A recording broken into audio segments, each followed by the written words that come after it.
আসসালামু আলাইকুম বন্ধুরা, দেখুন সাবিনা স্পেশাল রান্নাঘরে আপনাদের আজকে আমি পকোড়া বানিয়ে দেখাবো ঘরের কিছু উপকরণ দিয়ে, যেটা আপনারা সন্ধ্যে চায়ের সঙ্গে নাস্তায় খেতে পারবেন।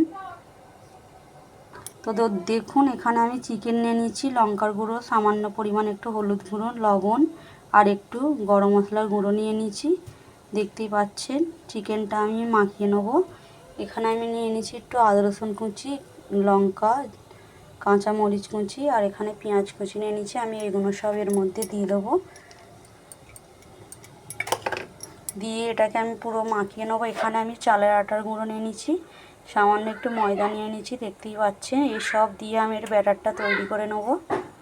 দেখুন এটাকে আমি এভাবে মাখিয়ে নিচ্ছি।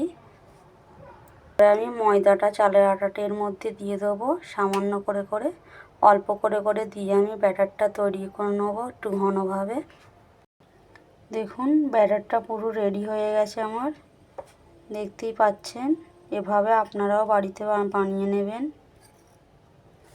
দেখুন তেলটা গরম করে নিয়েছি, এবার আমি এক পিস করে দিয়ে ভেজে নেব। দেখুন আমি সব দিয়ে দিয়েছি এর মধ্যে।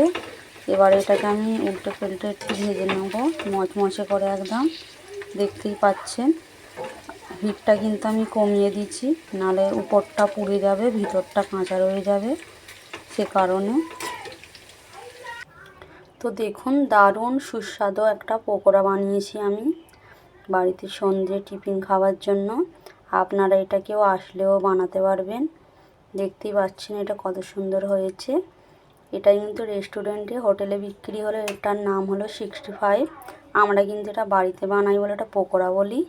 তো কেমন হয়েছে বন্ধুরা দেখুন, যদি ভালো লেগে থাকে আমার চ্যানেলটাকে একটা সাবস্ক্রাইব করে দেবে আর লাইক কমেন্ট আমাকে করবে, জানাবে। আমি আরেকটা নতুন ভিডিও নিয়ে আসবো। আল্লাহ হাফেজ।